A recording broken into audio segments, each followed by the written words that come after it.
जिस दिन 5 साल पूरे हुए मैंने रेजिग्नेशन जाके आगे रख दिया। वहाँ पर मैंने ये फैसला कर लिया था कि कुछ अपना काम करना है। तो अगर बिजनेस नहीं होता, सक्सेस हाँ। नहीं मिलती, तो आपने कितना फंड अपने हाथ में रखा था कि यार मेरा घर चल सके? हर चीज़ जो है ना वो कंफर्म नहीं हो सकती है। आगे की चीज़ें आप कंफर्म करके कहेंगे मैं बैठ जाता हूँ यहाँ पर, वो सही। बिल्कुल नहीं हो सकता है। तो कभी बीच में ख्याल नहीं आया यार let's go back to corporate life? यार ये तो कभी नहीं रहे, कभी नहीं कभी आया। ही नहीं आया। मेरे साथ आज हैं फ़हीम पराचा भाई, बड़े हमारे पुराने दोस्त हैं और जब भी सऊदी अरब आते हैं इनसे हमारी मुलाकात रहती हैं। इनका जर्नी बड़ा इंस्पायरिंग है और मैंने कई दफ़ा इनका जर्नी हमने डिस्कशन की कुछ चीज़ों के ऊपर और बड़ा इंस्पायरिंग लगा, तो मैंने कहा क्यों ना फ़हीम भाई को इस पॉडकास्ट में लाया जाए और इनका जर्नी सुना जाए। फ़हीम भाई इस वक्त अपनी एक कंसल्टिंग कंपनी चलाते हैं पाकिस्तान में, हाइफन कंसल्टेंसी के नाम से, और बाय एजुकेशन ये he is a chartered accountant. इनके साथ एक्सपीरियंस जुड़ा हुआ है बिग फोर का भी, टेलीकॉम का भी जुड़ा हुआ है, और पता नहीं क्या क्या कर रहे हैं, हम इनसे खुद सुनेंगे। तो अस्सलाम वालेकुम फ़हीम भाई, क्या हाल चाल जी है? जी, वालेकुम अस्सलाम। क्या हाल है जनाब नदीम? बहुत शुक्रिया, thank you very much invite करने का और तारुफ कराने का। आपने कहा तो है इंस्पायरिंग जर्नी, देखते हैं अब किसी को इंस्पायरिंग लगती है नहीं, लेकिन बहरहाल नहीं, मैं इसलिए कहता हूँ कि बहुत शुक्रिया। मैं आपको बड़ा करीब से जानता हूँ, और जो जो डिसीजंस आपने लाइफ में लिए हैं वो वाकई टफ डिसीजन थे, और आई थिंक उसमें बहुत सारी मुश्किलात भी आपको आई हैं, फैमिली चैलेंजेस, फाइनेंशियल चैलेंजेस। तो थोड़ा हमारा टाइम बहुत लिमिटेड होता है, इसमें हम थोड़ा सा फोकस करते हैं कि आपकी लाइफ का जर्नी कैसा रहा और लोगों को उससे थोड़ी सी इंस्पिरेशन मिले। तो थोड़ा सा अपना जर्नी बताएं फ़हीम भाई, किस तरह से स्टार्ट किया कैरियर आपने? आज ठीक तो है। आप माशाल्लाह एक अपनी कंपनी रन कर रहे हैं एज अ सीईओ वहाँ पे। तो थोड़ा सा बताएं कि कैसे स्टार्ट किया, क्या क्या चैलेंजेस आए लाइफ में? ठीक है, कैरियर कहाँ से स्टार्ट करते हैं? कैरियर मतलब जो मैंने सीए, जिस तरह आपने बताया था, सीए स्टार्ट किया था। और ऑब्वियसली इसी तरह जिस तरह हमारा सीए फाउंडेशन होता है, मैंने वो किया था। मैंने एफएससी प्री इंजीनियरिंग में की हुई थी, तो मेरा वैसे कोई सीए करने का इरादा था नहीं, सीधी सी जो बात है। अच्छा। तो एफएससी जो प्री इंजीनियरिंग में की थी तो मेरे नंबर मतलब ठीक आ गए थे, तो किसी भी इंजीनियरिंग यूनिवर्सिटी में एडमिशन हो रहा था, हो सकता था, ऐसा कोई वैसे इशू था नहीं। तो वालिद साहब के एक दोस्त थे, वो चार्टर्ड अकाउंटेंट थे, और वो बताते थे कि यार, वालिद साहब कहते थे कि यार ये सीए करना जो है ना वो बहुत ही मुश्किल काम है। तो अच्छा अच्छा। वो बस उस चक्कर में हम फंस गए कि चलो यार मुश्किल काम है तो कर लेते हैं। तो ऑनेस्टली स्पीकिंग मेरा कोई इतना वो नहीं था, लेकिन बहरहाल अल्लाह का शुक्र है, अब वालिद साहब को दुआएं देते हैं कि यार आपने ठीक ही फैसला करवा दिया। तो अल्हम्दुलिल्लाह, अल्लाह का बड़ा शुक्र है। तो बहरहाल वो मैं इस वक्त, वालिद साहब मेरे एयरफोर्स में थे उस वक्त, हम सरगोदा में थे। मैं सीए फाउंडेशन लाहौर से किया बैक इन 1996। वो फाउंडेशन कंप्लीट हुआ, उसके बाद जो है आर्टिकल्स मैंने फर्गसन इस्लामाबाद से किए। ओके। इसमें बस छोटा सा एक जिक्र करूंगा, क्योंकि ये जब जब मैं भी आर्टिकल्स के लिए गया था वहाँ पे फर्गसन में, तो उस वक्त सीनियर्स कहते थे कि यार आपका रेफरेंस क्या है? तो ओके। रेफरेंस के बगैर तो यहाँ पे नहीं आते हैं। मैं उनको कहता था कि यार मेरा रेफरेंस नहीं है कोई भी, लेकिन सीधी सी बात यह है कि कोई मानता नहीं था। और मैं सिर्फ ये बताऊंगा कि मेरा ख्याल है एक दो फर्म्स में, अच्छी फर्म्स में हो गया था, एक फर्म में नहीं हुआ था अच्छा। आर्टिकल्स ना मेरे, यानी कि जब मैंने अप्लाई किया था, और उसी में मैंने किसी रेफरेंस को लगाने की कोशिश की थी, उसमें नहीं हुआ, बाकी सब में हो गया था। तो एनी हाउ उसके बाद फिर यही जिस तरह आर्टिकल्स वगैरह वो किया। सीए कंप्लीट करने के बाद मैंने जो है एक कंपनी थी बीएचपी बिलिटन, ये ओके। ऑस्ट्रेलियन कंपनी है, माइनिंग कंपनी है, वहाँ पर तकरीबन 2.5 साल काम किया था ये सीए उसमें। करने के बाद किया आपने? हाँ, सीए करने के बाद, यानी कि सीए क्वालिफाई किया, क्वालिफाई मैंने करने के बाद मेरे ख्याल है फर्म में तकरीबन 6 महीने काम किया होगा क्वालिफाई करने के बाद। तो बैक इन 2005 फिर मैंने ये कंपनी ज्वाइन की। वहाँ पर इंटरनल कंट्रोल के एरिया में, बजटिंग एंड प्लानिंग के एरिया में काम किया 2-2.5 साल। फिर मैं PwC मलेशिया गया और वहाँ पर 1 साल काम किया, और उसके बाद जो है फिर मैं वापस पाकिस्तान आ गया, टेलीनॉर में 5 साल रहा। और उसके बाद फिर एक्साइटिंग जर्नी स्टार्ट हो जाती है जब मैंने अच्छा, फैसला किया। Before you jump into your exciting journey, आपके हाँ वालिद साहब एयरफोर्स में थे। हाँ ये बड़ा अनयूजुअल है कि नॉर्मली इस तरह के लोग उसी प्रोफेशन में जाने की कोशिश करते हैं जहाँ उनके पेरेंट्स होते हैं, ख़ासतौर पे जो आपके एयरफोर्स के हैं या नेवी के हैं या आर्मी के हैं। तो आप चार्टर्ड अकाउंटेंट में कैसे आ गए? अच्छा, मेरा बड़ा भाई वैसे एयरफोर्स में ही गया था। अच्छा।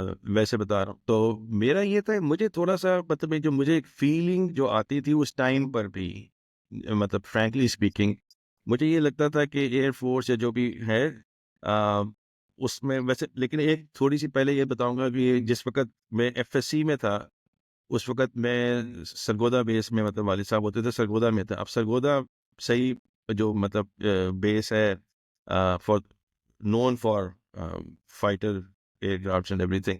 तो एक होती तो थी, एक इंस्पिरेशन से मिल तो रही होती थी, वो जहाज उड़ रहे हैं सब कुछ, F-16 ये वो। लेकिन बहरहाल, कट द स्टोरी शॉर्ट, मुझे ये लगता था कि हम थोड़ा सा अपने आप को एक लिमिट सा करते हैं जब हम इस तरह से एक स्पेसिफिक उसमें कि आप यहाँ पे होंगे, फिर ये रैंक होगा, फिर ये रैंक होगा, फिर ये रैंक होगा, and this is the maximum you can for instance achieve, और this is the maximum where you can go, and this is what you can see actually. तो वो चीज़ मुझे, सीधी सी बात है कि उस वक्त भी कोई खास एक्साइट नहीं कर रही होती थी। ओके। इतने नॉन फैक्टर्स के साथ आप एक जगह पे बस एंटर हो जाए, फिर वहीं पर सारी ज़िंदगी गुजार दें। तो वो एक पर्सपेक्टिव था, तो उस वजह से मेरा कोई उसमें इतना शौक कभी पैदा वैसे हुआ नहीं। तो फाइनेंस में आने का कोई पैशन था या भी इसमें भी कोई मसलियत थी या कोई एक्सीडेंटली यहाँ पे आ गए थे आप? नहीं, फाइनेंस में बिल्कुल कोई मतलब सीए स्टार्ट करने की बात कर रहे हैं? हाँ जी। हाँ, नहीं नहीं, कोई नहीं, मैं बताया ना कुछ मुझे।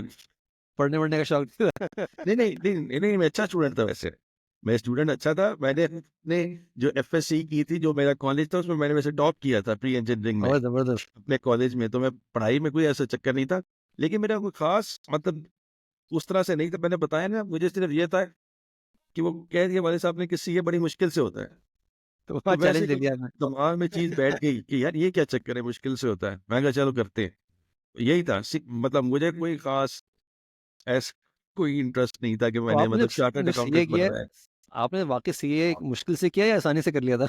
मैंने नहीं नहीं, इतनी आसानी से मैंने कोई नहीं किया। मैंने जो है, वो कल भी एक घर में बच्चा आया था, मुझसे कह रहा था कि फहीम भाई, पता चला है कि आपने सीए फर्स्ट अटेम्प्ट में कर लिया है। अच्छा। मैंने उसका ना खुदा ना खास्ता, मैंने कोई नहीं, सारा कुछ फर्स्ट अटेम्प्ट में किया है।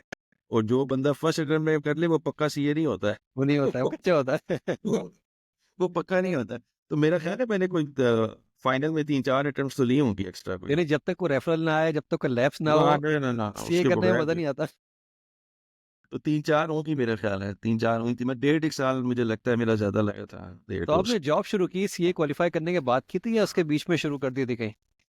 नहीं नहीं, बाद में ही की थी। यानी कि मैं फर्म में था, अच्छा, फर्म फर्म में मैं में। रहा हूँ, हाँ अच्छा अच्छा अच्छा। फर्म में मैं रहा हूँ। लेकिन जब फिर मैंने छोड़ी जो थी वो क्वालिफाई करने के बाद की थी। मतलब सॉरी, मैंने हाँ क्वालिफाई किया, और क्वालिफाई करने के 6 महीने बाद फिर मैंने फर्म छोड़ के कॉर्पोरेट जॉब स्टार्ट की थी। अच्छा, मैं आपका प्रोफाइल देख रहा था फ़हीम भाई कि आपके पास है तो चार्टर्ड अकाउंटेंसी, लेकिन आपका फाइनेंस का बैकग्राउंड बहुत कम है। आपने पीडब्ल्यूसी से स्टार्ट तो किया, लेकिन आहिस्ता-आहिस्ता आप अपने आप को रिस्क इन मैनेजमेंट की तरफ ले गए, जो कि हाँ रिफ्लेक्ट करता है आज आपकी कंसल्टिंग की कंपनी के हाँ। अंदर। तो वो कोई इंटेंशनल डिसीजन था या आपको कोई अपॉर्चुनिटी मिल गई थी यहाँ पे आने के लिए? हाँ, असल में हुआ ये था कि जब मैं फर्गसन में था क्वालिफाई करने के बाद, तो उस वक्त ये यूएस में सार्बेन्स ऑक्सले एक्ट अभी आया हुआ था रिसेंटली, जो इंटरनल कंट्रोल से रिलेटेड है। तो यहाँ पर जो कंपनी थी जिसका मैंने जिक्र किया, बीएसपी बिलेटन, वहाँ पर उन्होंने वही सॉक्स की इम्प्लीमेंटेशन करनी थी। तो ओके। वहाँ पर एक रोल था जो तकरीबन 1.5 साल का वो रोल था, जिसमें सॉक्स की इम्प्लीमेंटेशन करनी थी उस कंपनी में। तो वहाँ पर फिर उन्होंने मुझे हायर किया था। तो वहाँ से जो इंटरनल कंट्रोल का एक्सपीरियंस हुआ, उसके बाद फिर वही चीज़ जब मैं टेलीनॉर में गया, तो वही चीज़ और उसी किस्म के एरियाज़ में फिर मैंने काम किया। अच्छा, वहाँ पे थोड़ा-सा आपको मज़ा आया लगा, तो प्योर अकाउंटिंग एंड फाइनेंस में आपने बहुत कम काम किया है। प्योर अकाउंटिंग में तो बिल्कुल नहीं किया है। जब मैं बीएसपी बिलेटन में था, तो वहाँ पे मैंने तकरीबन 1.5 साल प्लानिंग में, परफॉर्मेंस मैनेजमेंट वाली और बजटिंग वाली साइड पे काम किया है। ओके, जिसको आज हम एफपीने कहते हैं। जी जी बिल्कुल।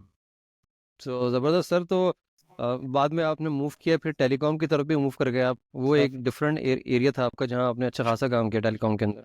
जी, वो इसी तरह से था कि जब मैं मलेशिया में था, मलेशिया से फिर मैं वापस आया और फिर यहाँ पे फिर टेलीनॉर में जो अपॉर्चुनिटी आई, वो टेलीनॉर में फिर वो इंटरनल कंट्रोल से रिलेटेड ही थी।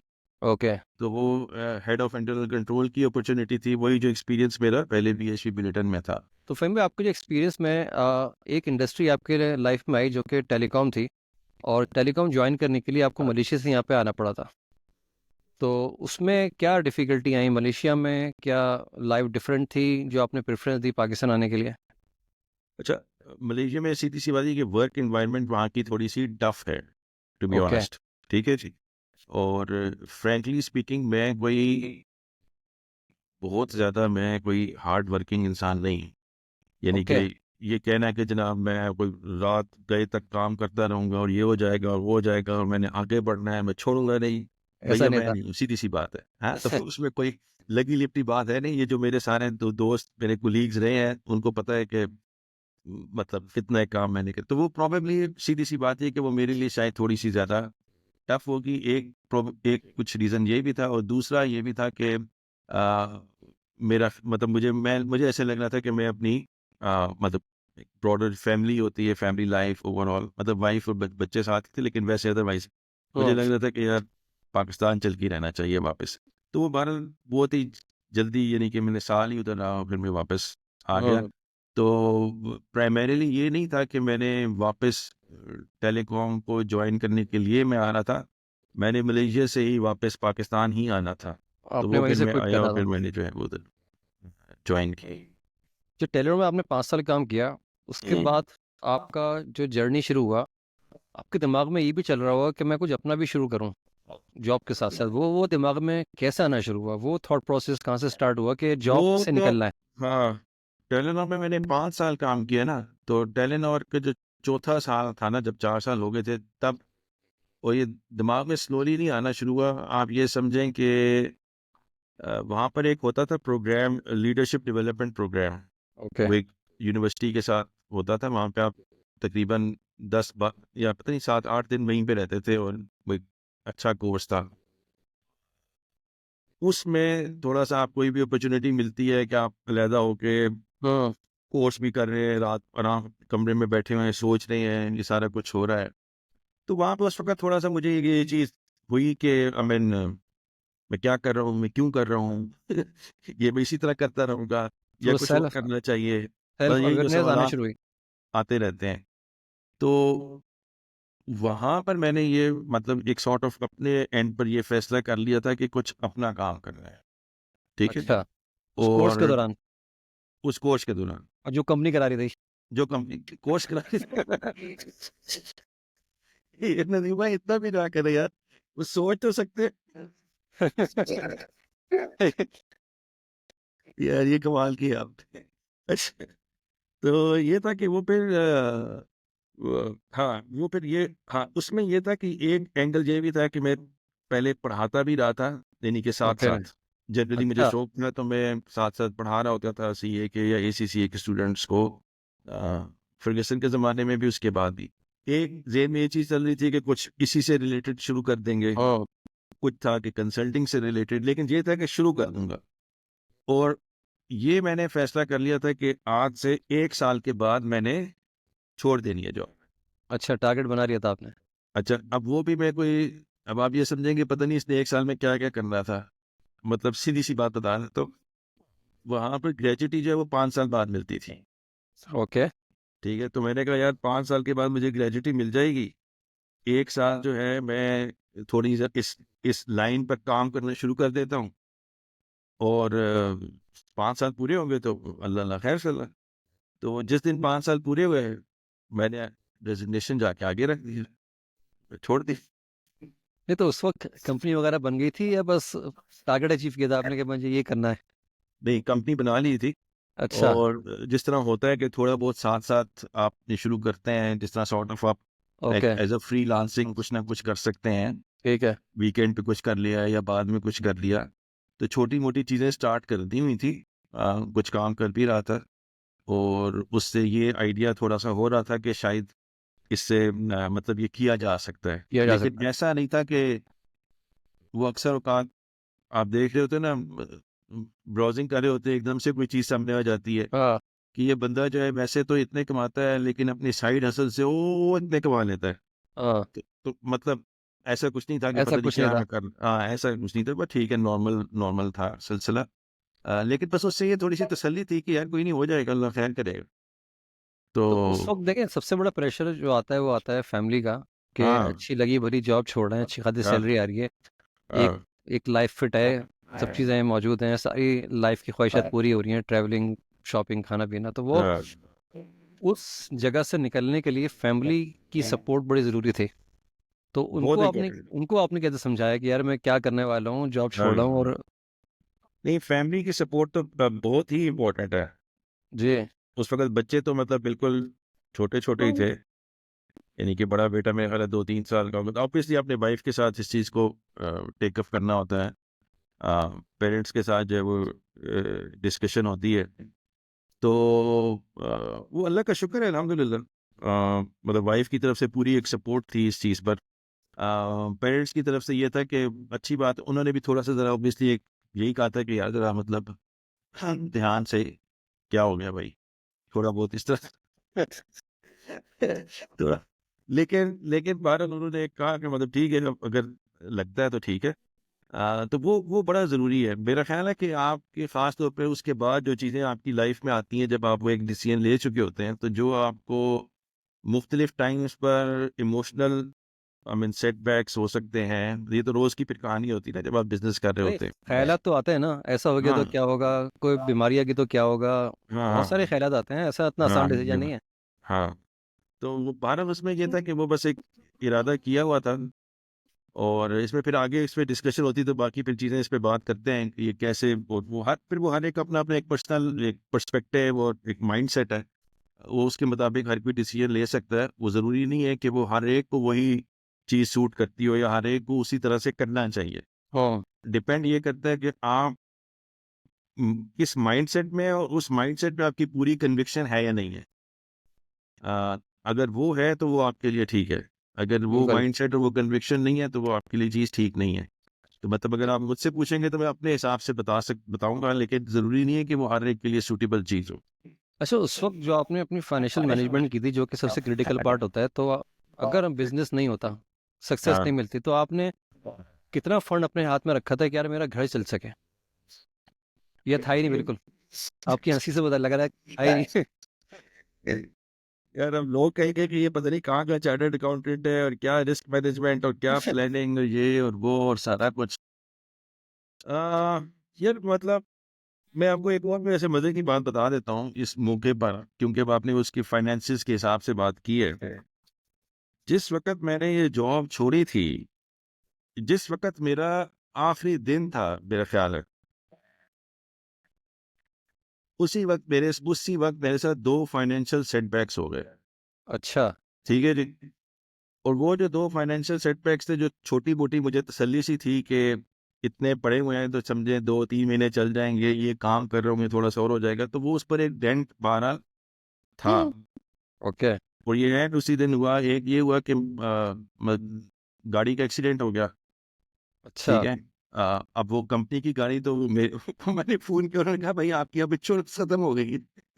ओके, मतलब कंपनी की गाड़ी थी ना, तो उसमें खत्म हो, जो भी ओ वो पिछली जो भी सीन था, मुझे हाँ, याद नहीं, लेकिन बार वैसे बताने का मकसद ये है कि एक वो मेरे ऊपर वो हो गया, एक और एक चीज हो गई, जो भी हुआ उस पे हो गया। तो वो मतलब इस तरह की चीजें हो गई। ऐसा नहीं था कि मैं ये कहूँ करना चाहिए, मैं ये नहीं कह रहा हूँ नहीं करना चाहिए, करना चाहिए, आपके पास ऑब्वियसली एक अच्छी होनी लेकिन आपके चाहिए। केस में ऐसा नहीं था। लेकिन मेरे केस में, हाँ, मेरे केस में कोई बहुत ज्यादा नहीं था। इसी तरह से था कि भाई ठीक है, ये इतनी है, 1-2 महीने इससे चल जाएंगे, कुछ काम चल रहा है वो वहाँ से आ जाएगा, और इस तरह से हो जाएगा। इसका मतलब बताने का ये नहीं है कि हर कोई ऐसे कर ले। बिल्कुल। इसका लेकिन इससे बंदा एक शायद ये ले सकता है, जो उससे मैसेज लेने वाली बात है, जो मैं बताना चाहता हूँ। ये तो एक छोटी सी माइन्यूट चीज़ है ना। देखिए, मेरे साथ आप जिस तरह कॉन्वर्सेशन कर रहे हैं ना, मेरे साथ बहुत से लोग, मेरे कुलीग्स, एक्स कुलीग, दोस्त, वो आकर बातचीत करते रहते हैं। हम सबको शौक आता है कि जी हम अपना काम शुरू कर लें, या जिस भी तरीके से। मैंने भी आपसे मशवरा 1 2 3 दफ़ा हाँ, लिया हुआ है बातचीत इसके थोड़ी ऊपर। हुई होगी। अच्छा, इसमें देखिए बात ये है कि हर चीज़ जो है ना वो कंफर्म नहीं हो सकती है। आगे की चीज़ें आप कंफर्म करके कहेंगे मैं बैठ जाता हूँ यहाँ पर, वो सही, बिल्कुल नहीं हो सकता है। आपको तवक्कल जो है वो रखना पड़ता है, उसके बेशक। बगैर कुछ नहीं हो सकता है। इसका मतलब ये नहीं कि अपनी प्रिपरेशन ना हो, हाँ, लेकिन मेरे कहने का मकसद ये है कि बहुत से ऐसे भी होंगे, मतलब, और मैं किसी को वो नहीं कह रहा हूँ कि ये बंदा सही कह रहा है, गलत कह रहा है। लेकिन ये नहीं हो सकता है कि आप ये कहें कि मैं जितना इस वक़्त जॉब में कमा रहा हूँ, वो सब कुछ पहले मुझे गारंटी हो जाए कि मेरे पास है। मेरे पास साल के फंड्स भी गारंटीड पड़े हों, मेरे पास ये भी हो, सब कुछ हो और फिर मैं ये करूँ। अब ये मैं यही बात कर रहा हूँ, ये माइंडसेट की बात है। हाँ, हर एक का अपना-अपना माइंडसेट है। अगर मुझे किसी एक टाइम पर ये चीज़ फ़ील हो रही है कि this is something I am not feeling comfortable with, या this is something I am not enjoying, this is हाँ, where from my energy is not coming in, तो मैं कोशिश करूंगा कि मैं किसी दूसरी चीज में इन्वॉल्व हो जाऊं जिसमें मुझे बिल्कुल, एनर्जी मिल रही हो। ठीक बिल्कुल, है, फिर आपको अल्लाह पे भरोसा करना होता है और जाहिर बात है कुछ ना कुछ तैयारी करनी होती है। मेरे केस में वो तैयारी, पॉइंट ये है कि मेरे केस में वो तैयारी बहुत ज्यादा नहीं थी नहीं जितनी थी। होनी चाहिए, दैट्स फाइन। लेकिन इसका मतलब ये भी नहीं है कि वो बहुत ज़्यादा तैयारी के चक्कर में आप इंतज़ार करते रहें, अगर किसी ने ओह! करना है। बिल्कुल। नहीं, ज़बरदस्त है वो बड़ा चैलेंज होता है बच्चों की स्कूलिंग और ये सब हाँ, चीज़ें। It was very tough. तो उस वक़्त आपका दिमाग भी काम नहीं कर रहा होता कि यार मैं आगे बिज़नेस माँगने जाऊँ तो बॉडी लैंग्वेज तो होनी चाहिए ना उसकी। अगर आप कोई सर्विस किसी को दे रहे हैं उसकी एक पॉजिटिव लैंग्वेज होनी चाहिए, बॉडी लैंग्वेज जो आपको पीछे से पीस ऑफ माइंड दे, यार मेरे पीछे बैंक बैलेंस रखा हुआ है और हाँ। Then I am going to the customer to take new business that help you a lot. आपके केस में वो भी नहीं था तो वो बड़ा टफ था। तो कभी बीच में ख्याल नहीं आया यार let's go back to corporate life? यार ये तो कभी नहीं रहे, सही कभी नहीं कभी आया? ही नहीं आया। मैं ऑनेस्टली बता रहा हूँ, अल्लाह अपने, मतलब, अल्लाह अपनी रहमतों में रखे, हिफ्ज़-ओ-अमान में रखे। बीच में जो है, यानी कि शुरू में कुछ भी अच्छा चला, फिर बीच में एक पैच ऐसा है जो कि टफ था फाइनेंशियली, लेकिन ये ख्याल कभी भी नहीं आया कि अगर कोई ये भी पोजीशन सीएफओ सीईओ की पोजीशन भी ऑफर कर दे और इतने लाख दे दे और मैं चला नहीं जाऊंगा। आया। नहीं आया। मेरा ख्याल है कि बंदा, मुझे लगता है कि जब एक दफ़ा आप जॉब से निकल आते हैं ना, तो फिर मुश्किल काम होता है हाँ। दोबारा उसमें जाना। तो आपको मुझे ब्रेक ये थ्रू लगता है। कितने अर्से बाद मिला जब आपके फाइनेंशियल हालात थे तो सही मानों में जो आपको लगा कि यार now this is the right time, और you were happy for this decision? कि ऐसा क्या बड़ा जिंदगी में मिला आपको उस कंसल्टिंग कंपनी से जहां से आपने बोला यार that was the right decision? नहीं नहीं, वो तो नहीं, उसमें कुछ नहीं मिला, वो चक्कर ही कोई नहीं है। वो अच्छा। पहले दिन ही राइट डिसीजन था मेरे लिए, ओके। और वो चाहे जो भी आना था वो राइट डिसीजन था। हाँ, नहीं नहीं, उसमें अच्छा आप कोई, अच्छा उसमें बिल्कुल कन्फ्यूजन नहीं थी। आपने ऑप्शन बी रखा ही नहीं था? हाँ, नहीं, नहीं, ऑप्शन नहीं, बस नहीं, एक नहीं, ही नहीं। ऑप्शन था। हाँ, हाँ, वो कोई कन्फ्यूजन ही नहीं थी कि यार ये अब मुझे मिल गया तो अब राइट डिसीजन। वो राइट डिसीजन उसी वक़्त से था जिस वक़्त आपके अंदर एक सैटिस्फैक्शन थी कि यार जो मैं करना चाहता हूँ वो मैं कर रहा हूँ। जब मैंने करना है मैं करूँगा, जैसे करना है मैं वैसे करूँगा, आपकी अपनी इंडिपेंडेंस, ये वो सारा कुछ जो चीज़ें होती हैं, मतलब मैं उस चीज़ को एन्जॉय कर रहा था। और अल्लाह का शुक्र है कि आप देखें, एक, मतलब, बात ये है नदीम भाई कि ज़िंदगी जो है ना वो, मतलब उसके बहुत से डब्बे हैं। उसमें से एक छोटा-सा डब्बा ये है कि यार हम ये हम्म। नौकरी करते हैं या काम करते हैं या कुछ और करते हैं। सही और बात है। डिफरेंट चीज़ें हैं जो आप सीख रहे होते हैं ड्यूरिंग द प्रोसेस, ठीक बिल्कुल। है? अपनी पर्सनल डेवलपमेंट के हिसाब से, अपनी कन्विक्शन के हिसाब से, अपने तवक्कल के हिसाब से। तो वो आप वो जैसे-जैसे सीख रहे होते हैं आप उससे, क्या कहना चाहिए, एन्जॉय कैन कहूँगा मैं, वो आप कर रहे होते हैं। तो अल्लाह का आई बड़ा थिंक। शुक्र है कि वो कभी भी ये नहीं हुआ कि जी मैंने राइट डिसीजन, वो जब डिसीजन ले लिया था तो वो उसी वक़्त एक राइट डिसीजन था मेरे लिए। हम्म। क्योंकि मुझसे ना मेरे दोस्त जो एक्स कोलीग दोस्त वो पूछते थे, ये नहीं कहा कि मुझे छोड़े हुए समझे साल हुए, तो पूछते थे, "यार पराचे अब जो है उससे ज़्यादा कमाना शुरू कर दिया है?" आप अंदर से हंसते होंगे क्या बात कर रहे हैं? मैं कहा, "यार this is not the question." हाँ। मैं मेरे कभी भी ये इंटेंट नहीं था, सीधी-सी बात है कि मैं अगर इधर एक्स कमा रहा हूँ तो इधर मैं 10 एक्स कर रहा हूँ या नहीं कर रहा हूँ। नहीं, that was not the purpose. It was not the purpose from the day one. हाँ, it was not the purpose. मतलब ठीक है, मेरा जो भी शौक है, मैं जिस तरीके से करना चाहता हूँ, मैं करूँगा। उसमें जितना मिल जाए अल्लाह का शुक्र है, दैट्स फाइन। बस लेकिन ये था सबसे बड़ी उसमें वो पावर तो जो है ना आपके साथ होती है आपकी फैमिली। क्योंकि हाँ, देखें आपकी फैमिली अगर आपके साथ नहीं है तो इट्स सो नहीं, हाँ, डिफिकल्ट हाँ, कि आपका माइंडसेट उस जगह कंटिन्यू करे फॉर अ लॉन्ग पीरियड। हाँ। अगर आपकी नहीं, फैमिली नहीं, आपके अभी कुछ साथ है हाँ। Then you can do anything. जैसे नहीं, मेरा नहीं, ये भी बिल्कुल फार्मूला हाँ। ये है, मेरा इसमें फार्मूला तो ये है कि कोई जब डाउट ही भी नहीं है। हाँ, इसमें तो कि- कोई डाउट है ही नहीं ना। देखिए, अगर आपको घर घर का मतलब सुकून है। अगर आपको घर से वो सुकून नहीं मिल रहा है, जो कि मुख्तलिफ टाइम्स पर आपको चाहिए, जी तो आप जितने बड़े भी तुरम खान हैं, आप कुछ नहीं कर सकते। I mean that's given, right? बिल्कुल। तो आपके जो भी अप्स एंड डाउन्स हैं, उसमें मतलब आपका जो लाइफ पार्टनर है, जो फैमिली है, सारे वो जो एक सिस्टम है, अगर आपको उससे सपोर्ट नहीं मिलती है, तो फिर तो आप कहीं के नहीं। तो वो अल्लाह का शुक्र है बड़ा, अल्हम्दुलिल्लाह, कि वो जो भी जिस भी तरीके से चीज़ें चलती रही हैं, उसके साथ-साथ सारी एडजस्टमेंट्स आप जो भी कह लें, वो अच्छा होती आपने रही जो हैं। कहा है ना उस सिस्टम में आना पड़ता है वो बड़ा ज़रूरी है। हम उस सिस्टम को ना रिकॉग्नाइज नहीं कर पाते हैं कि एक तो हम ना फैमिली से डिस्कस नहीं करते हैं बहुत सारे लोग हाँ, कंपनी में हाँ, क्या हो रहा है जो हाँ, परेशानियां हैं। हाँ, यानी मैंने जब मेरी एक ज़माने में जॉब ख़त्म हुई थी तो मैंने हर चीज़ फैमिली को डिस्कस की थी। हाँ, उससे ठीक है। फ़ायदा ये होता है कि आपके डिसीजन मेकिंग को पावर मिल जाती है, एक बूस्ट मिल जाता है कि यार अब मैं जॉब छोड़ रहा हूँ, मैं तंग आ चुका हूँ। हाँ, ठीक है। तो वहाँ पे फैमिली को अगर बैकग्राउंड नहीं पता तो वो आपको सपोर्ट नहीं करते उस तरह से। अगर बैकग्राउंड बिल्कुल, पता हाँ, हो तो हमें डिस्कस करना चाहिए घर के अंदर। अगर आपकी कंपनी में कोई ऊंच नीच चल रही है, मैं ये नहीं हाँ, कहता कि आप हर एक घंटे बाद क्या हो रहा है ये बताएं, लेकिन ये कि हाँ, उनको थोड़ा बैकग्राउंड पता होना चाहिए कि आई am not happy in this company, ताकि कल को हाँ, आप कोई फैसला करें तो उस फैसले में वो आपके साथ खड़े हों उस वक्त। हाँ। नहीं, ये बड़ा ज़रूरी है और मेरा ख़्याल है वो मतलब इसमें तो कोई डाउट किसी भी तरीके का नहीं है। वो बड़ा ज़रूरी है कि आप ख़ास तौर पे देखें, ये डिसीज़न आपका अपना अकेले का डिसीज़न नहीं है। जब आपके साथ आपके बीवी बच्चे बिल्कुल। सारे जुड़े हुए हैं, तो फिर उन सबको साथ लेके चलना है।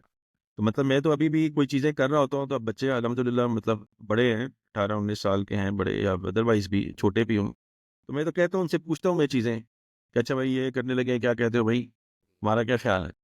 तो वो आप इन्वॉल्व आपको करना चाहिए। और ख़ास तौर पे बच्चे जो आजकल की जनरेशन के बच्चे हैं, वो हमसे मतलब काफ़ी ज़्यादा बेहतर हैं, या ज़्यादा एक स्मार्ट है। डिफरेंट पर्सपेक्टिव है, तो आपके पास बिल्कुल। वो चीज़ें आती हैं।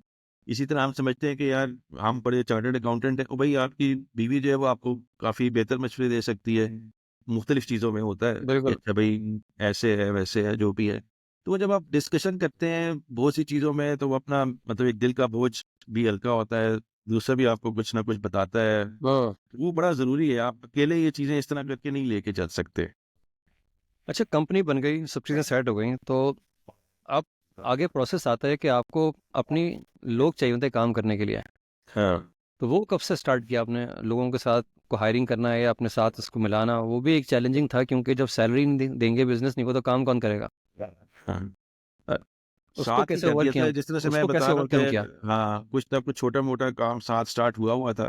कोई एक आध एंगेजमेंट, इस तरह से चीज़ें चल रही थी। तो शुरू में मेरे ख़्याल है जब मैंने स्टार्ट की थी पहले दिन, तो पहले दिन मुझे लगता है 2 या 3 जिस तरह से होता है मतलब प्रोबेबली एसीसीए जो ट्रेनीज़ जिस तरह से होते हैं, तो 2 जी। या 3 लोग हायर किए थे मैंने। तो इस तरह से था। ओके तो वहाँ से वो फुल टाइम थे या पार्ट टाइम थे आपके साथ वो लोग? फुल टाइम थे, वो फुल टाइम थे। तो फुल टाइम थे माशाल्लाह। तो अच्छा अभी आपकी जो कंपनी है ये क्या करती है इस वक्त? हाइफन कंसल्टेंसी एक्चुअली अच्छा थोड़ा जी, अगर हाइफ़न कंसल्टेंसी कोई क्या कोई करती बैकग्राउंड है? बताएं इसका ताकि लोग समझ सकें हाँ, कि आपका एक्चुअली हाइफ़न जो। कंसल्टेंसी ये देखिए इधर लिखा भी हुआ है, इम्पैक्ट ड्रिवन गवर्नेंस, ओके। ये करना चाहते हैं हम। Very good. हम ये करना चाहते हैं कि जो ऑर्गनाइज़ेशंस हैं, उनके जो चलने का निज़ाम है, उसको बेहतर किया जाए। ओके। ठीक है जी? How are they operating? तो वो गवर्नेंस जो है वो एक बहुत ही होलिस्टिक टर्म है। हमने उसको बाज़ औक़ात कन्फाइन किया होता है कि यार ये ऑडिट कमेटी बन गई, इंटरनल ऑडिट डिपार्टमेंट है, चार्टर है, पॉलिसीज़ हैं।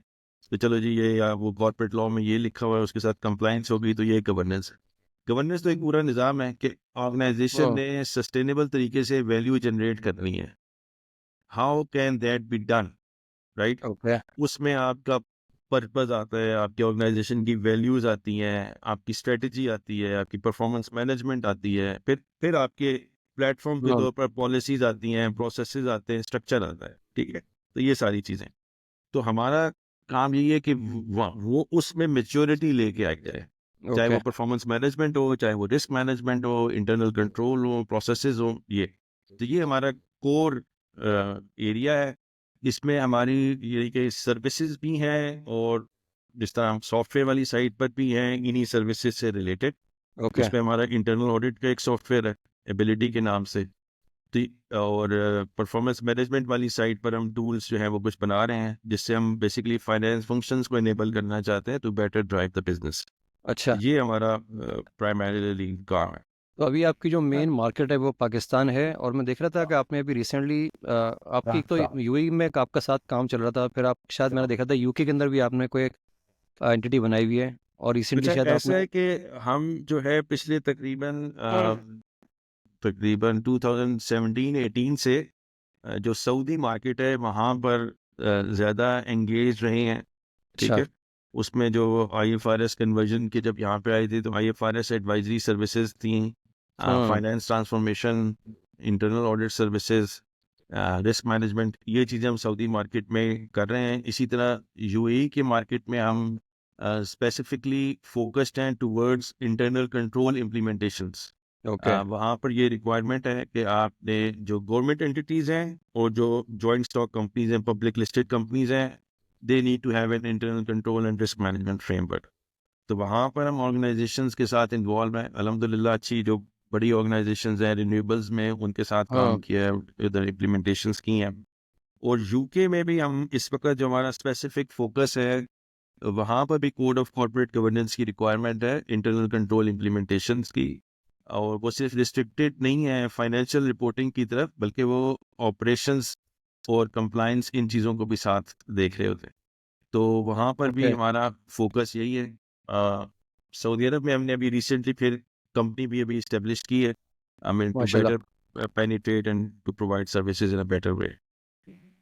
तो अब आगे क्या प्लान है फ़हीम भाई? सऊदी अरब में तो आप एंटर तो हो गए, तो ज़ाहिर है आपको भी थोड़ा टाइम लगेगा, क्योंकि ऑलरेडी यहाँ कंपटीशन बहुत है सऊदी अरब में, तो इतना आसान नहीं होता यहाँ पे अपने आप को एंगेज करना। तो किस तरह से यहाँ पे आप काम करते हैं? खुद आके बैठेंगे या टीम रखेंगे यहाँ पे?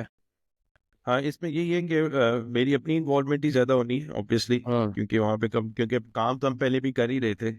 और ये है कि एक अल्हम्दुलिल्लाह अच्छी, क्या कहना चाहिए, जिनको आप बड़ी कंपनीज कह सकते हैं, उन्होंने ट्रस्ट किया हाँ। डिफरेंट सर्विसेज के लिए, जो कि typically I mean well known consultancies की तरफ जा रही होती हैं।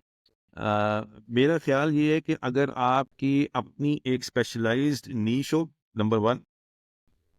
नंबर टू, अगर आपका फोकस इस चीज की तरफ हो, I mean it's not only about what you deliver but how you deliver it, right? How to do. And okay. How you deliver it means how are you giving comfort to your client that you are actually providing services for their betterment, for their हाँ। value creation? हाँ। uh, मेरा अपनी observation ये है कि obviously Saudi economy boom कर रही है, कंसल्टिंग भी काफ़ी है, बिग फोर सारा मार्केट competitive है। uh, उसमें जो एक एक जो सर्विस क्वालिटी है ना, कि जहाँ पर आप पर्सनल लेवल पे फ्रॉम द टॉप, समझे, फर्म है उसके एक प्रिंसिपल कंसल्टेंट है, अगर वो एंगेज हो रहा है, खुद समझ रहा है उन क्लाइंट के प्रॉब्लम्स को और इन्वॉल्व होकर वो सर्विस दे रहा है, तो अपॉर्चुनिटी है इस चीज़ के लिए। अगर आपकी अपनी एक स्पेशलाइज हाँ। नीश है और अगर आप उसमें ये बता सकते हैं कि मैं आपको ये बेहतर सर्विस दे सकता हूँ, डिमॉन्स्ट्रेट आप करते हैं, तो there is always a demand. Issue ज़्यादा वहाँ पे होता है जहाँ पे कंपनी नीड अ स्टैम्प, कि I mean this is something that we have got it done from से दिस बिग फर्म और दैट बिग फर्म। अदरवाइज जहाँ पर उनको वो चाहिए होती है तो वो करते हैं। ये तो मतलब हाँ। क्लाइंट्स ने खुद कहा है मुझे इस तरीके से, तो ये उस पे नहीं, तो ये बाकी अल्लाह इंशाल्लाह, वही मैं जिस तरह से पहले भी कहा था कि आप सब कुछ आगे का देख तो नहीं सकते हैं। तो वो दोनों चीज़ों का एक कॉम्बिनेशन है, हाँ। एक प्रिपेयर्डनेस भी है और तवक्कल भी है, तो उसके साथ बिल्कुल। इंशाल्लाह चलेंगे, देखें। अच्छा, थोड़ा सा मैं स्विच करूँगा। हमारी जो न्यू जनरेशन है इस वक्त, जो जो अपने आप को एक प्रोफेशन में लेके आ जाते हैं, फॉर एग्जांपल हम, क्योंकि फाइनेंस के लोग हैं दोनों, और उसके बाद वो उसमें स्टे करते हैं बहुत अरसे तक, और उनको लगता है कि यार अब फाइनेंस से निकलना, किसी और जगह जाना बहुत बड़ा क्राइम बन जाता है। जैसे आपने ये डिसीजन लिया कि यार मैं फाइनेंस से निकल के रिस्क में गया, रिस्क के बाद अपनी कंपनी स्टार्ट की, तो एक होती है सर्टिफिकेशन, एक होता है प्रोफेशन, ये दो अलग अलग हो सकते हैं आई थिंक। तो हाँ, उसमें कितना आपको करेज चाहिए कि सर्टिफिकेशन तो आपने फाइनेंस में ले ली, लेकिन अब कोई लाइफ में ऐसा पॉइंट आता है जहाँ पे आप सोचते हैं यार फाइनेंस मेरा पैशन नहीं था, मैं आ तो गया हूँ, लेकिन हाँ मेरा पैशन कुछ और था। जैसे आपकी एग्जांपल थी, मैं अपनी भी एग्जांपल दूंगा कि मैं फाइनेंस में आ गया था, लेकिन मेरा फाइनेंस पैशन शुरू से नहीं था, लेकिन मुझे कोचिंग में मज़ा आता था, जो कि आज मैं एग्जीक्यूट कर रहा हूँ उसको। हाँ ठीक तो है। वो उसमें लोग थोड़ा सा घबराते हैं उस चीज़ को वहाँ से निकलने में। तो उसमें अगर कोई एडवाइस दें लोगों को किस तरह से वो ये फैसला किया जाए कि यार हाँ, दिस इज़ माई पैशन और anything happen I will go for it. यार मेरा ये ख्याल है कि लोग जनरली स्पीकिंग हम डिसीजन लेने से डर रहे होते हैं। हाँ। ठीक है ना, हमें पहली बात तो ये कि डर खत्म करना होगा। और डर क्या होता है? डर यही होता है कि ये अभी मेरे पास कितना आ रहा है, ये आएगा या नहीं आएगा, अभी मैं 5 ले रहा हूँ, ये 5 2 तो नहीं हो जाएंगे। ये सारी चीजें, हाँ। ये डर होता है जिसकी वजह से हम जो करना चाहते हैं वो करते नहीं है। ठीक है। तो मतलब उसके लिए मतलब बुनियादी बात तो यही है कि आपका जो अपना थोड़ा सा, हमारी जो अपनी कन्विक्शन है, जो ईमान है, उसको हमें थोड़ा सा इस किस्म के फैसले करते हुए मजबूत करने की कोशिश करनी चाहिए। रिस्क जो है वो हम सबको पता है कि उसमें हमारा कोई ख़ास कमाल नहीं बिल्कुल। है, वो जितना अल्लाह ने लिख दिया है वो देना है। अगर आप एक सही काम कर रहे हैं और अपनी तैयारी से उधर जाना चाहते हैं, तो उसमें फिर ये मतलब है, दोनों चीज़ों का ना वो वन आइड पर्सपेक्टिव नहीं होना चाहिए हाँ। चीज़ों का।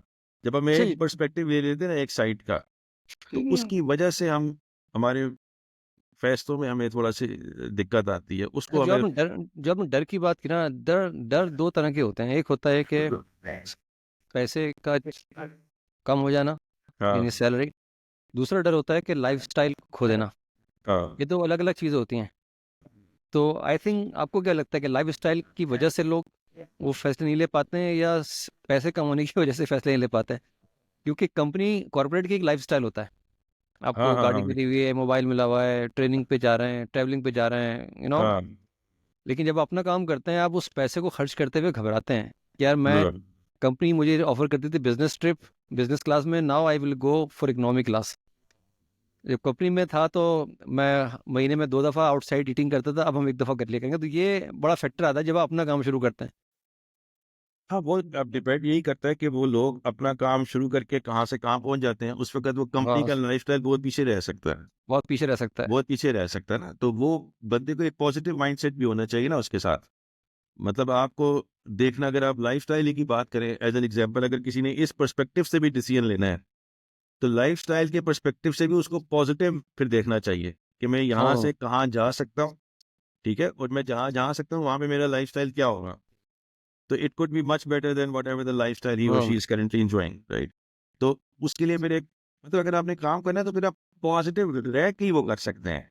यानी कि वो आप पॉज़िटिव का मतलब जिसका जो भी ऑब्जेक्टिव है, जो भी पर्सपेक्टिव है, उस एंगल से उसकी एक बेहतर सिनेरियो देखकर ही आप वो फैसले कर सकते हैं और आगे चल सकते हैं। अदरवाइज़ वो बड़ा मुश्किल काम है।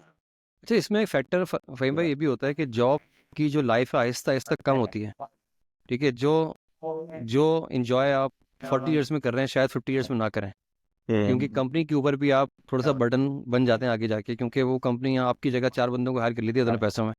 तो I think there is a time when you have to think for yourself, and whatever experience you are taking from your company, you have to start capitalising it by building your own vision actually. So हाँ, वो जो right as है, वो कौन-सी as हो सकती है? एक 40 इयर्स भी है, किस एज में लोगों को सोचना चाहिए कि यार अपना, मैंने कॉर्पोरेट के एक्सपीरियंस के बगैर आप अपना काम नहीं कर सकते, इट्स वेरी टफ। आपको वो सिस्टम आना चाहिए कि कॉर्पोरेट काम कैसे करता है, सारे हाँ, पीसेस कनेक्ट कैसे होते हैं। एक फ्रेश ग्रेजुएट आई थिंक अपना काम शुरू करने में उसको ज़्यादा मुश्किल आती है, क्योंकि उसको कॉर्पोरेट का अंदाज़ा नहीं होता कि कंपनीज में काम कैसे होता है। तो वो हाँ। एक्सपीरियंस भी ज़रूरी है आई थिंक अपने काम शुरू करने नहीं से है। पहले। हाँ, मतलब मैं अपने अगर हिसाब किताब से बात करूं तो मुझे यही लगता है कि अगर आपने कॉर्पोरेट सेक्टर में पहले काम किया हुआ है, तो आप, और अगर आप कंसल्टिंग और एडवाइजरी की साथ साइड पे आना चाहते हैं, तो you are much better positioned. वही जी हाँ, क्योंकि बिल्कुल। आपको दोनों साइडों का एक एक्सपीरियंस हो जाता है, आपको ये भी पता होता है कि यार प्रैक्टिकली क्या काम हो रहे हैं और मैं क्या बात कह रहा हूँ, इज इट मेकिंग सेंस और नॉट। तो फिर एक एक्सपीरियंस की भी बात होती है, आप डिफरेंट लेवल्स पर लोगों के साथ बातचीत कर चुके होते हैं। मिसाल के तौर पे आप कॉर्पोरेट में अगर आप बोर्ड के साथ, सी लेवल के साथ इंटरेक्ट कर रहे हैं, तो you already have that kind of exposure जो कि हुँ। आपको हेल्प आउट जो है वो उसमें करेगा। तो अगर आपने समझे पहले दिन से भी ये सोचा हुआ है कि मैंने इस साइड पर आना है, तो फिर भी मतलब एडवाइजेबल है कि आप कुछ अर्सा काम कर लें कहीं। वो 3-4 साल भी हो सकते हैं, ज़्यादा भी हो सकते हैं, लेकिन वो बेहतर है। आप समझेंगे वो एक नेट प्रैक्टिस है आपके लिए, अगर आपका हाँ, फ्यूचर प्लान है वहाँ से वो हाँ, प्रैक्टिस बेशक करके। ऑब्जेक्टिव हो, लेकिन उसके लिए आप वहाँ से स्टार्ट करें, बिल्कुल कष्ट किया जा सकता है। ज़बरदस्त। तो फ़हीम भाई कोई एडवाइस देंगे हम जैसे किसको लोगों को? हम किसको जैसे एडवाइस लोगों देनी को है? हम जैसे लोगों को एडवाइस देंगे आगे करियर में किस तरह से ग्रो आप करना जैसे चाहिए? सर, आप जैसे लोगों से तो हमने एडवाइस लेनी है, माशाल्लाह आपने आप आए हुए हैं। अब नहीं, हमसे क्या मुराद ये है कि मैं लोगों को रिप्रेज़ेंट कर रहा हूँ, तो लोगों के लिए कुछ एडवाइस दें कि उनकी ग्रोथ में क्या वो गलतियाँ करते हैं, या क्या उनको आप एडवाइस दे सकते हैं कि व्हाटएवर दे आर डूइंग, अगर जॉब कर रहे हाँ, हैं, अपना काम शुरू कर रहे हैं, किस तरह से उनके माइंडसेट को ग्रोथ की तरफ लेके जाना चाहिए? क्या बेसिक चीज़ है, मेरा मतलब है। ये एक तो पहली मेरे ख्याल में एक तो पहले वैसे मैं ये बता दूं, ये लोगों को कोई गलतफहमी ना हो, मैं वैसे बता देता हूँ। क्योंकि जब आप किसी से एडवाइस ले रहे होते हैं ना, तो वो ऐसे लगता है कि वो पता नहीं क्या चीज़ है, बहुत ही बड़ी कोई सक्सेसफुल हाँ। चीज़ बन चुकी हो, ये है वो। तो पहले तो ये चीज़ क्लियर कर लेना कि यार ऐसी कोई बात नहीं है, तो मैं उस तरह से किसी एडवाइस देने की पोजीशन में नहीं हूँ। आपने डिस्क्लेमर डाल दिया एक। हाँ, पहले तो मैंने एक डिस्क्लेमर डाल दिया। As a consultant. हाँ, मैं अगर कोई बात करूँगा ना, मैं सिर्फ़ अगर कोई किसी भी एंगल से कोई सक्सेसफुल या उस तरह से बात है ना, तो वो सिर्फ़ मैं यही बात कह सकता हूँ कि मैंने जो करना चाहता था, मैंने वो फ़ैसला कर लिया, और अल्हम्दुलिल्लाह I am on that path. So this is the only thing. How successful is that journey with different parameters या perspective, वो एक different topic है। उस एंगल से 2-3 बातें मैं मतलब कह सकता हूँ। पहली बात तो ये है कि लाइफ को हमें कोशिश करनी, ये नहीं कि ये जो मैं बात कर रहा हूँ ये मैं अपने लिए भी कह रहा हूँ और बाकी सबके लिए, और इसमें सबके लिए कोई ना जी। कोई गुंजाइश होती है। पहली बात तो ये है कि लाइफ को हमें एक ओवरऑल कॉन्टेक्स्ट में देखना चाहिए, जिसमें एक एंगल जो है वो आपकी प्रोफेशन, जॉब या प्रोफेशन या ये सारी चीज़ें। बाकी हमारे मतलब बहुत से पर्सपेक्टिव हैं उसमें, ऑब्वियसली आखिरत का पर्सपेक्टिव भी है, उसमें फैमिली पर्सपेक्टिव भी है, वो बिल्कुल। सारा कुछ है। उस एंगल से हमें अपने आप को डेवलप करना चाहिए, उन तमाम चीज़ों को कोशिश करनी चाहिए कि वो इंटीग्रेटेड हो। करेक्ट। यानी कि आपका जो भी ओवरऑल लाइफ का पर्पस है, जो आप काम कर रहे हैं, जो आपकी इंडिविजुअल पर्सनल लाइफ है, वो कोशिश हमें ये करनी चाहिए। मैं भी कोशिश कर रहा हूँ कि वो चीज़ें जो है वो इंटीग्रेटेड हो, नंबर 1। इसको अलग ना रखें। हाँ, अलग ना रखें, कोशिश करें कि इंटीग्रेट करें चीज़ों को, ताकि ओवरऑल कॉन्टेक्स्ट जो है समझ में आ रहा हो। ये ना हो कि आपकी बिलीफ सिस्टम कुछ और आप जॉब किसी और किस्म की कर रहे हो, हम्म। ये नहीं होना चाहिए। तो एक तो ये बात है। दूसरी बात ये है कि मेरा ख़्याल है कि तवक्कुल बड़ा ज़रूरी है, और जो आप आहिस्ता-आहिस्ता सीखते हैं, और वो ईमान होना बड़ा ज़रूरी है, और बहुत दफ़ा मतलब उसकी वजह से ही आप सस्टेनेबल तरीके हम्म। से चल सकते हैं, अदरवाइज़ आप चल नहीं सकते हैं। बिल्कुल। अदरवाइज़ ख़ास तौर पे अगर आप जो है वो हर थोड़ी देर के बाद परेशान हो कि यार ये चीज़ ऐसे, वो चीज़ वैसे, तो वहाँ पर आपको बड़ा ज़रूरी है कि आपका तो यकीन और तवक्कल बड़ा ज़रूरी है तवक्कुल। कि जो सोच लिया आप उस पे, हाँ, उसके पास कोई रास्ता, वापसी का रास्ता नहीं है। हाँ, वो बड़ा। तीसरी चीज़ अब ये है कि एक पॉज़िटिव माइंडसेट होना बड़ा ज़रूरी है। हाँ। ठीक है जी? अगर आपका पॉज़िटिव माइंडसेट नहीं होगा ना, अगर आप ये समझ रहे होंगे कि ये चीज़ है और ये पता नहीं ये ना हो जाए, वो ना हो जाए और ये नहीं होगा। क्योंकि देखिए वो पॉज़िटिव माइंडसेट ही है ना जो कि आपको चलाता रहता है। ठीक है? यानी कि अगर जिस तरह मैंने बताया था, मुझसे कोई पूछ रहा है कि ज़्यादा कमाना शुरू कर दिया या नहीं शुरू कर दिया है? और मैं कहूँ मैंने नहीं शुरू कर दिया, तो फिर मैं तो कहीं का नहीं रहूँगा ना। अगर मुझे बिल्कुल। कोई चीज़ चलाती है तो वो यही चीज़ चलाती है ना कि this is what I am looking up to हाँ। And this is where I need to go, right? सही। तो अगर वो पॉजिटिव माइंडसेट आपके पास नहीं है, तो फिर किसी भी जगह पे आपको वो आप कुछ भी कर रहे हो, आप नहीं कर सकते हैं। नहीं कर सकते। तो ये हमें कोशिश करनी चाहिए, कंपैरिजन से बचना चाहिए कि यार वो तो ये कर रहा है, वो मैं ये कर रहा हूँ, वो किलर है। तो ये है कुछ बात, मतलब ये मैं एडवाइस तो नहीं कहूँगा, कोशिश ये मैं अपने लिए कोशिश करता हूँ कि इन चीज़ों को स्ट्रेंथन किया जाए। सही। तो बस यही बता सकते हैं हम तो। नहीं, प्रैक्टिकल चीज़ें हैं, और बड़ा ज़रूरी है कि अपनी फैमिली को एंगेज करें, व्हाटएवर यू आर डूइंग, उनको पता होना चाहिए। दूसरी चीज़ आपने बताई है कि तवक्कल और बिलीव होना चाहिए कि जो आप कर रहे हैं उसके, आपने बड़ा अच्छा शुरू में बात बताई थी कि आपके पास ऑप्शन बी होना ही नहीं चाहिए। जिस दिन ऑप्शन भी बना लेंगे आप स्विच करने को हर वक्त तैयार रहेंगे वहाँ पे। वो अक्सर मुझसे भी लोग पूछते हैं, जबकि यार ये मैं करने लगा हूँ स्टार्ट, और मैं देखता हूँ कि चलता ही नहीं चलता। 6 महीने चलाता हूँ और फिर देखता हूँ कि कैसे चलता है तो कहता हूँ, फिर नहीं चले, फिर नहीं चलेगा। दिस इज फिर वेरी नहीं ट्रू, चले। दिस इज वेरी फिर ट्रू। बड़ा मुश्किल है। ये बहुत मुश्किल है। और तीसरी आपने बड़ी ज़बरदस्त बात बताई कि पॉजिटिव माइंडसेट जो कि बहुत जल्दी डाइवर्ट हो जाता है। आपने ज़रा सा एक ग्रुप में जाके बैठे हैं और आपको लगा कि यार बंदा मुझसे बेहतर जा रहा है, हाँ, और वहीं से आप अपने आप को क्वेश्चन मार्क मारते हैं अपने ऊपर, यार क्या मैं सही कर रहा हूँ, और वही आपका जो है डिक्लाइन का रीज़न बन जाता है वहीं से। ये सोशल मीडिया के ज़माने में तो ये बहुत बड़ा मसला है। कॉम्प्लेक्स बढ़ता जा रहा है। हाँ, कि वो मैं भी कुछ डाल देता हूँ लिंक्डइन पे, और भी हम सारे भाई लोग डालते रहते हैं। उससे बाकी कहते होंगे कि यार ये पता नहीं ये हो गया, वो हो गया, या कुछ ऐसे। उससे आप जो वो अपने ऊपर कुछ और लेके बैठ जाएं। तो इस वजह से हमें थोड़ा उन चीज़ों पर करना चाहिए कि जो भी अपना स्टैंडर्ड या बेंचमार्क है वो अपने आप को ही रखें। Don't be too harsh on yourself, वाह, और एंजॉय करें लाइफ को ओवरऑल पर्सपेक्टिव से। चलें ज़बरदस्त फ़हीम भाई। ठीक है और सर, मज़ा आया माशाल्लाह। मुझे भी बड़ा मज़ा आया। गपशप रही, मैंने बहुत कुछ सीखा इस पॉडकास्ट से, और आई थिंक जो लोग देखने वाले हैं उनको भी हाँ, एक नया लेसन मिलेगा, नया ये पर्सपेक्टिव मिलेगा चीज़ों का। हाँ नदीम, ये पहली मुलाकात है जो खाने के बगैर हुई है। सर वो वरना मेरे हाथ जब भी आता है यार आप खाना खिला देते हैं, ये बड़ी अच्छी बात है। सर वो ऑनलाइन अभी मेरे ख्याल में साइंस तरक्की कर लेगी, हम लोग खाना भी शेयर कर पाएंगे हाँ, यहाँ कर लेंगे इंशाल्लाह। चलें sir, thank you so much भाई। थैंक यू वेरी मच, और thank you. Wish you all the best, और जब भी रियाद आए इंशाल्लाह मुलाकात करते हैं। इंशाल्लाह इंशाल्लाह, और अल्लाह ताला आपको और तरक्की दे, और इंशाल्लाह फिर दुआ में याद रखिएगा। खुश रहें sir, thank you very Allah much. हाफिज़, अल्लाह थैंक यू, हाफिज़, अल्लाह अल्लाह हाफिज़ जी। हाफिज़।